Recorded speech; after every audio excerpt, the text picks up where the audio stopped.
ഇന്ത്യയിലെ ശതകോടീശ്വരന്മാരുടെ എണ്ണം വർദ്ധിച്ചു വരികയാണ്. എന്നാൽ എല്ലാവരെയും ഞെട്ടിച്ചുകൊണ്ട് മുകേഷ് അംബാനി ആ ലിസ്റ്റിൽ നിന്നും പുറത്തായിരിക്കുകയാണ്.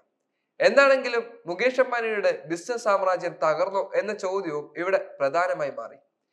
ഇന്ത്യയിൽ നിന്നും പുതിയ ശതകോടീശ്വരന്മാർ ഉയർന്നു വരികയും ചെയ്യുന്നു. ഈ വർഷം ആദ്യത്തെ അതിസമ്പന്നന്മാർ ആരൊക്കെയാണ്, അവർ എവിടെ നിന്നുമുള്ളവരാണ് എന്നുള്ളതെല്ലാം ഇപ്പോൾ ഒരു റിപ്പോർട്ട് പുറത്തു വന്ന് ഞെട്ടിച്ചിരിക്കുകയാണ്. ഈ റിപ്പോർട്ടിൽ മുകേഷ് അംബാനിയുടെ പേരില്ല, പകരം മറ്റു പലരുടെയും പേരുകളുണ്ട്. യഥാർത്ഥത്തിൽ ഈ കോടീശ്വരന്മാരാണ് ഇപ്പോൾ ലോകത്തെ ഭരിച്ചുകൊണ്ടിരിക്കുന്നത് എന്ന് പോലും നമുക്ക് ചിന്തിക്കേണ്ടിയിരിക്കുന്നു. എല്ലാവരും ഞെട്ടിച്ച എലോൺ മസ്ക് തന്നെയാണ് ഈ പട്ടികയിൽ ഒന്നാം സ്ഥാനത്തുള്ളത്.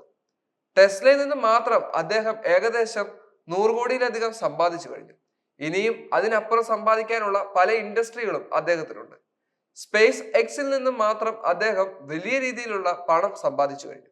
മുകേഷ് അംബാനി ഏഷ്യയിലെ തന്നെ മില്യണർമാരിൽ നിന്നും പുറത്തായോ എന്ന ചോദ്യവും നിലനിൽക്കുകയാണ്. എന്താണെങ്കിലും പുതിയ ശതകോടീശ്വരന്മാരുടെ കടന്നുവരവും അതുപോലെ തന്നെ പഴയ കോടീശ്വരന്മാരുടെ കമ്പനിയുടെ നഷ്ടവും എല്ലാം ഈ റിപ്പോർട്ടിൽ വിശദമായി തന്നെ പറയുന്നുമുണ്ട്. ലോകത്തെ അതിസമ്പന്നന്മാരുടെ പട്ടികയായ ഹൂറുൺ ഗ്ലോബൽ റിച്ച് ലിസ്റ്റിൽ ആദ്യ 10 നിന്നും റിലയൻസ് ഇൻഡസ്ട്രീസ് ചെയർമാനായ മുകേഷ് അംബാനി ഇപ്പോൾ പുറത്താവുകയിരിക്കുകയാണ്. ലോകത്തിലെ ഏറ്റവും ധനികരായ 10 പേരുടെ പട്ടികയിൽ നിന്നും പുറത്തായെങ്കിലും ഏഷ്യയിലെ ഏറ്റവും ധനികൻ എന്ന സ്ഥാനം ഇപ്പോഴും മുകേഷ് അംബാനിക്ക് സ്വന്തമായി തന്നെ നിലനിൽക്കുന്നു. ലോകസമ്പന്നരിൽ ഒന്നാം സ്ഥാനത്ത് ഇലോൺ മസ്ക് ആണ് എന്നുള്ളത് നമുക്ക് എല്ലാവർക്കും അറിയാം. മസ്കിന്റെ ആസ്തി ഏകദേശം 82% വർദ്ധിച്ചു, അതായത് ഏകദേശം $420 billion Jeff Bezos, mark Zuckerberg, Jenson Huang എന്നിവരാണ് പിന്നാലെയുള്ളത്. കഴിഞ്ഞ സാമ്പത്തിക വർഷത്തിൽ വരുമാനത്തിൽ ഗണ്യമായ ഇടിവ് വന്നതോടെയാണ് മുകേഷ് അംബാനി പട്ടികയിൽ നിന്നും പുറത്തായിരിക്കുന്നത്. കഴിഞ്ഞ ഒരു വർഷത്തിനിടെ മുകേഷ് അംബാനിയുടെ സമ്പത്തിൽ 1 ലക്ഷം കോടി രൂപയുടെ കുറവുണ്ടായി.